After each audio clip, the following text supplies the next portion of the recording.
Yo, what's up guys? I'm back with another YouTube video here, and as you can see, I moved into a new place, so I don't really have Wi-Fi right now, so I just thought I would record and post some YouTube videos on my phone, since I don't really have anything else better to do. But yeah, this video is going to be over the top 10 greatest UFC fighters of all time. If you know me, you know I absolutely love the UFC and MMA in general. It's the fastest growing sport of this century for a reason. It's super entertaining to watch. I love all combat sports, but especially MMA. And the UFC being the biggest MMA promotion is for a reason. It's great promotion. Absolutely love everything they do over there. So yeah, I'll probably make more videos on the UFC. It's just something that interests me. But yeah, without further ado, let me get into the list. Actually, wait, before I do get into the list though, I do want to say that this top 10 list is the best top 10 list, in my opinion, of course. There are going to be some things that some people might find a little contradictory or a little weird, but I'm a big fan of narratives in MMA. I think narratives are very important. I think obviously title defenses are as well very important, but everything's important, but you really have to sit down and look at everything a fighter has done and when they did those things. And yeah, the prime, like if they were in their prime when they lost or were they not, all that stuff. So I think that should be the unanimous top 10 list, and I think my top 5 is for sure should be the unanimous top 5 list. Now, I do think that you can switch fighters around wherever you want, but these 10 fighters should all be included in your top 10. Starting off the list at number 10 is Israel Adesanya.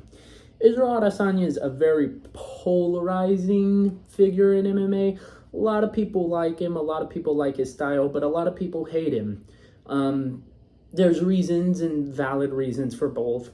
I'm a big fan of Izzy in the ring most of the time. Sometimes he can be quite boring and not interesting, but other times he's very technical, has great footwork, great defense, can strike very well. I mean, he's a former kickboxer, so that's why. But yeah, I have him at number 10 on this list.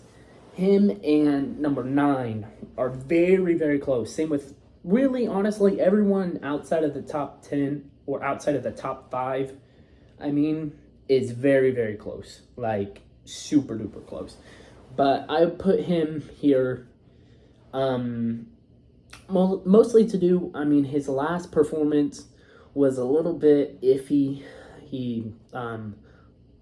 Iffy. It was actually just downright horrible. Lost to Sean Strickland, got dominated all 5 rounds in a fight where he was heavily favored. One of the biggest upsets in UFC history, actually. So that does put a huge blemish on his resume.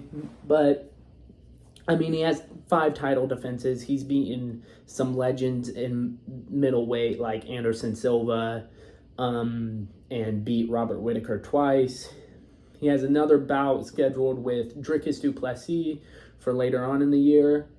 And depending on if he wins or loses that fight, I'll see if he goes up on the list or falls out of the top 10. But as of right now, he's at my number 10 spot. At number 9, I have Kamaru Usman.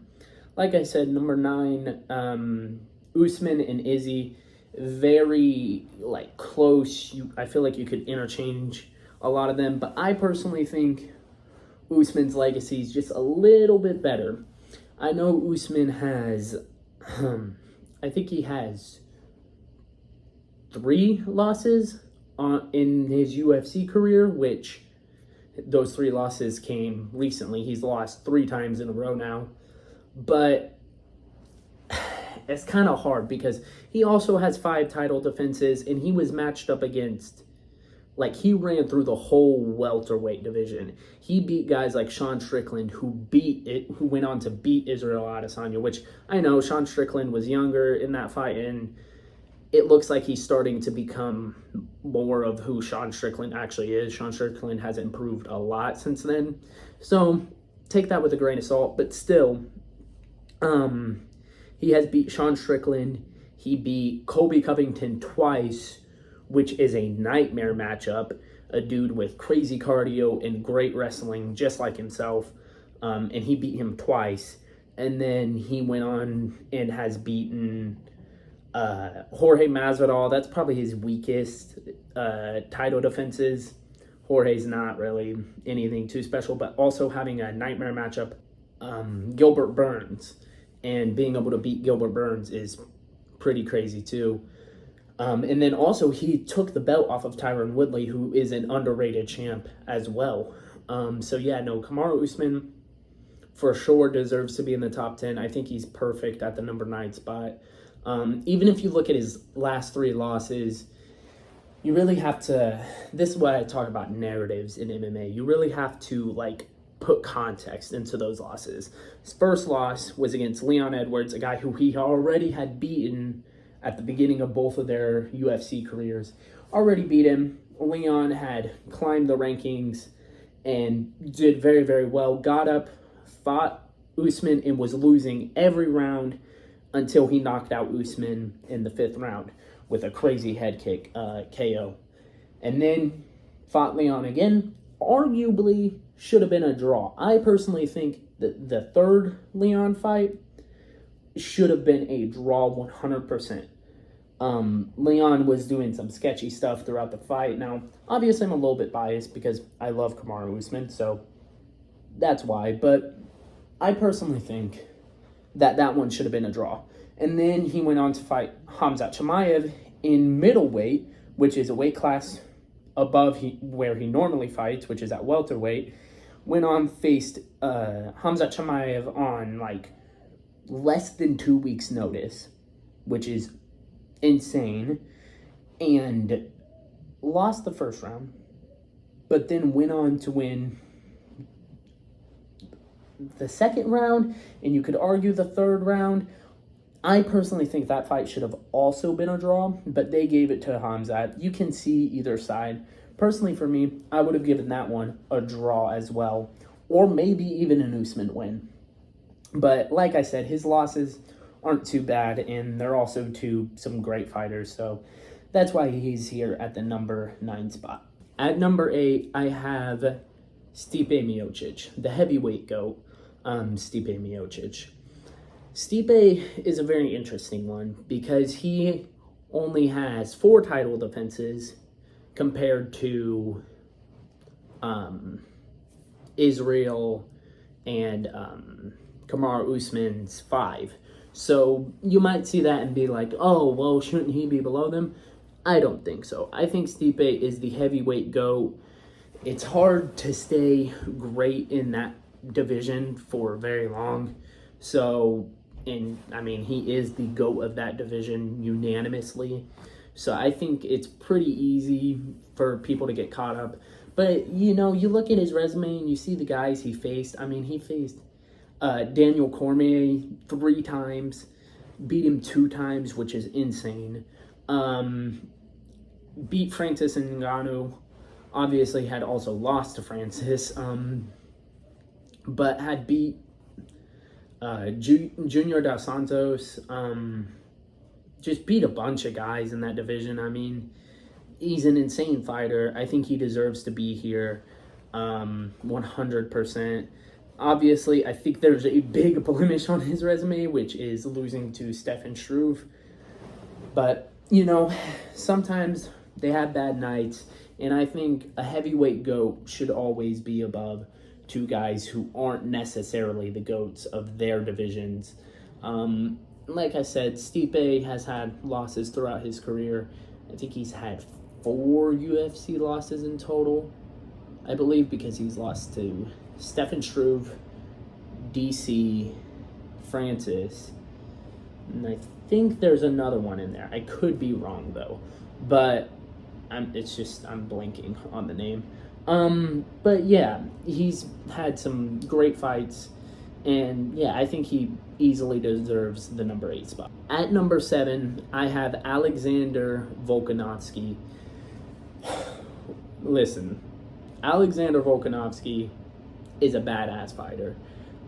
He had 5 title defenses over his career. The reason why I'm putting him here over Stipe, who had 4 and is a heavyweight GOAT, and while I'm going to get to the featherweight GOAT, it's not Volk, but I'm going to get to that in a minute or so. And, you know, he had the same amount of title defenses as Usman and Izzy. The reason why he's here is his title defenses are insane. I mean, he beat Max Holloway 3 times, who, granted, I will say that second fight probably should have went to Max Holloway. First fight, honestly, the first fight wasn't very dominant from him, but I think he won it. And then the third fight was very dominant from Volk. He put a nail in the coffin and said, no, I'm better than him. So there was that. And I personally think that fight cemented his legacy already. But then, you know, he fought the Korean Zombie, beat the Korean Zombie, beat Yair Rodriguez, and he only has about like 2 blemishes on his resume, which aren't really that bad. Because, well, I guess you could say 3. He went up to try to get double champ status and tried to face Islam Makhachev. And face Islam Makhachev came up short in the first fight, where in that fight, I don't care how many times I watch it, I genuinely cannot see why people think Islam won that one. I mean, it was a close fight. I'm not going to say it was a robbery by any means necessary. It wasn't a robbery, but I just think Volk did more. I mean, he wasn't controlling the whole fight, but he just did more damage, and I'm a big fan of damage. But obviously, that aside, stepped in again to fight Islam Makhachev. This time it was like 2-week notice fight. Once again, stud for doing that, but then got head kick KO'd in the first round, which, like I said, I put a little asterisk next to that loss, because I mean, he stepped in on 2 weeks notice. He did not give himself enough time to properly train for such a dangerous fighter like Islam Makhachev. Islam Makhachev is a top 20 fighter of all time. He's not on this list, but soon enough he probably will be. He's an astonishing fighter. And then he had a quick turnaround, went back down in weight, back down to featherweight, faced Ilia Topuria, got knocked out. That one hurts a lot, but like I said, I'm not going to blame the whole knockout on the quick turnaround, but he did not give himself enough time to rest from being knocked out in the last fight. That's how I look at it personally. I think he should have taken more time off. He didn't. He lost, but overall, I put asterisks on all 3 of his losses, and I personally think he deserves to be here. He's shown himself to be one of the second greatest featherweight of all time. He's just such a beast, man. So yeah, that's why he deserves his number 7 spot. At number 6, I have Daniel Cormier. Now, I mentioned Daniel Cormier earlier whenever talking about Stipe Miocic and how Stipe had beaten him twice. So it's going to seem weird why I have him over Stipe, but trust me, I'll give my reasoning. Number 1, in DC, it had 3 title defenses over his career, which obviously that's less than 5, and it's less than 4, which everyone behind him has had. But you really gotta look into the narratives of the fights and also other stuff on the reason why he's here and not below Stipe. So yeah, he beat Stipe once, captured heavyweight gold, and then he didn't only capture heavyweight gold, he also captured double champ status, went down in weight, became a champ at light heavyweight against Anthony Johnson. Had 3 title defenses over the course of his career. Really, the only blemishes on his career is losing to Stipe twice and losing to Jones twice, which are, we'll get to Jones. Some of the greatest fighters, nothing to be scoffed at. I just think the stuff he did in heavyweight and then also coming down in weight, beating like Gustafson, Anthony Rumble Johnson, facing Jones twice, and that first fight, just everything about it. I feel like he deserves to be on this list. He even faced Anderson Silva at one point. So yeah, he 100% deserves to be on this list. And I think he deserves this spot right here just because of double champ status. He just had a little case of second place syndrome, you know, couldn't necessarily become like the top guy in either of the divisions, but I think his reign in both the divisions gets him a little bit over Stipe, a guy that he had lost to twice, but he did beat Stipe in that first one, so there's that. At number 5, I have Jose Aldo. I think Jose Aldo easily should be right here on this list. I think he's a featherweight GOAT, and I know there's going to be a lot of people that are like, how is he the featherweight GOAT? Oh, he lost to Volkanovski, and he lost to Max Holloway twice, which, like, yeah, I see why some people might be like, oh, well, he's not the GOAT because of those things, but he had 7 title defenses. He had such a crazy long reign at featherweight. And I know a lot of people look at ages as primes. I don't ever really do that. I think people have their primes at separate times in fighters. And, you know, he was bound to lose. He lost to Conor McGregor, and his career started to tip downwards a little bit after that. But I think he deserves to be here just because of his ability. I mean, like, not even just his ability, just the reign that he had. He was just such a great fighter, and 7 title defenses is a crazy number.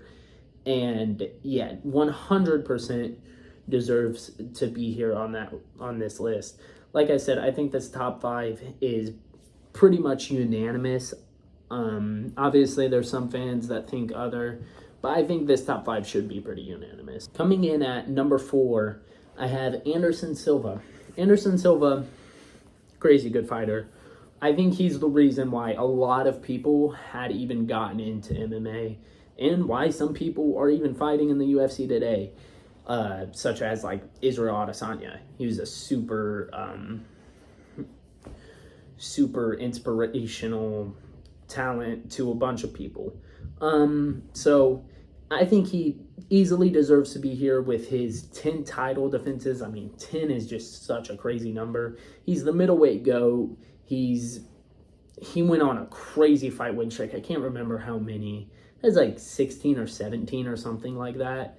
And that's crazy for a fight win streak. It may have even been more. I don't know. I'm not sure how much the win streak was, but it was such a long win streak. And to get 10 title defenses in that, and to beat the type of people he beat, and to just keep on going and going and going, nothing to be scoffed at. I think everyone would agree.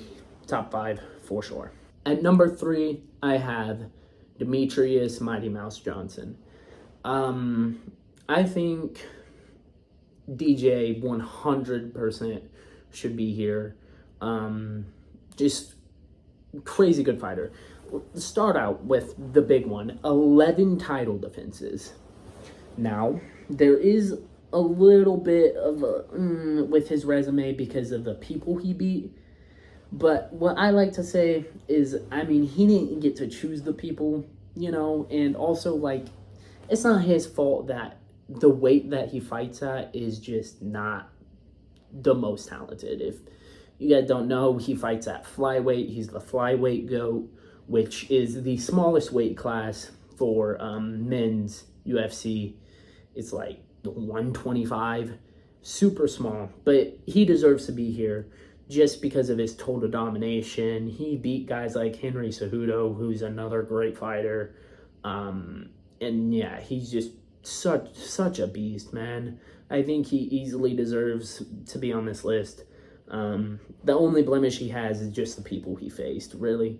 But he's just super quick, super entertaining to watch, well-balanced fighter, doesn't really have any weakness necessarily. He's a great wrestler, great at jiu-jitsu, great striker, great footwork, great defensive fighter. Yeah, I mean, definitely deserves to be here. At number 2, I have GSP, or George St. Pierre. But I think GSP is unanimously number 2. I think number 2 and number 1 should be unanimous, and their placement as well. GSP, such a great fighter. Had 9 title defenses, which I know the last 2 had 10 and 11. But 9, but you have to look at the competition. I mean, he was facing straight up killers. I mean, he was facing great dudes. Only has 2 losses. Matt Serra being dang, why do you have to lose to him? But he also is a double champ. He captured welterweight gold. He's a welterweight GOAT, and also went up to middleweight and got that gold as well, against Michael Bisping. So yeah, I think he easily deserves to be here on this list. Such a great fighter. Super well balanced. Might be the most I think number 1's the most balanced, but he's up there, most well balanced fighters in the history of the UFC, and just great fighter overall. Nothing really else to say. Super entertaining. Obviously, I think he had a little bit of a skid throughout his title defenses going to decision, but outside of that, I mean, yeah, that's. Before I do get into number 1, I did want to bring up some honorable mentions that did not quite make the top 10, but are right on the outside. A few of them to stay: Max Holloway, 3rd best featherweight of all time. I would say great fighter. He's had ups and downs throughout his whole career, but is just an amazing fighter and really can't take anything away from him. He just barely missed the cut for me. Next guy is Khabib.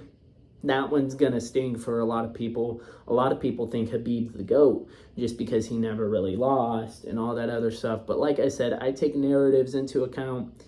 He's a great wrestler, and all he fought was strikers. So, I mean, he was destined to really win all of those fights, but still a great fighter. Alex Pereira is another fighter that's on the cusp. Dominic Cruz, you could say. Islam Makhachev's not too far.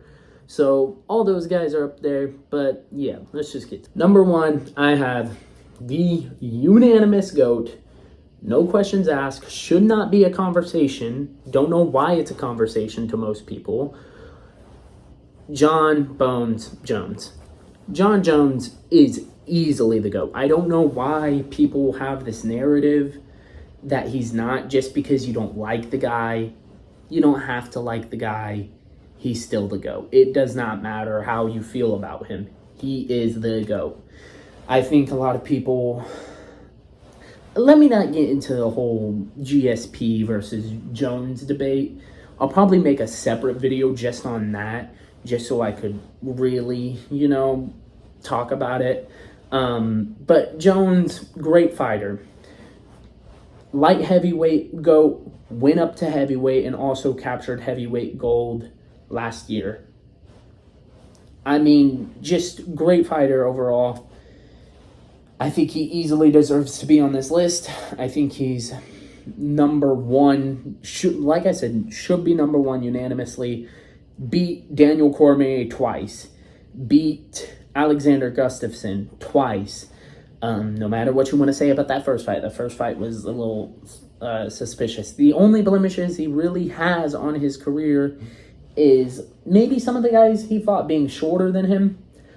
A lot of people bitch and moan about that, and be like, oh, well, he fought middleweights. It's not his fault that the guys are shorter than him. He's just a tall, lengthy dude, like 6'4", and a bunch of people will be like, oh, he's a weight bully then because he's at light heavyweight and he's 6'4". Alex Pereira is at 6'4", and he's the champion of that division right now. It's not his fault that he's 6'4", but just naturally lean. But he also just went up to heavyweight and captured that gold. And now, yes, he is holding up that division a little bit, but there's a lot going on. I could make a whole separate video on people hating on John Jones's legacy just because they don't like him, which I'm not saying you have to like him. I don't think he's a good person, but he's got one of the most, like, the greatest resume. People bring up steroids and stuff like that. Personally, I'm a guy who I personally think everyone in the UFC is pretty much on steroids. There's probably a few fighters that aren't, but like, not only that, like, it was a picogram. People were freaking out over nothing. Was he on steroids? Maybe, but who am I to say? I don't really care, you know. It's important, but it's not really that much of a blemish. The guys he was beating were also on steroids, so does it really matter at the end of the day? Yeah, he's the unanimous number one. I think before you clicked on this video, you probably should have known Jones was going to be number one. But yeah, that's probably it for this video. Like I said, I might make a separate video just about John Jones and even the John Jones and GSP debate, and really talk about that and how I think that that's just not a good debate to have. But yeah, like I said, I think this is the best list. I think it's the unanimous list. This is it. Hope y'all enjoyed. I'll be back with another video soon.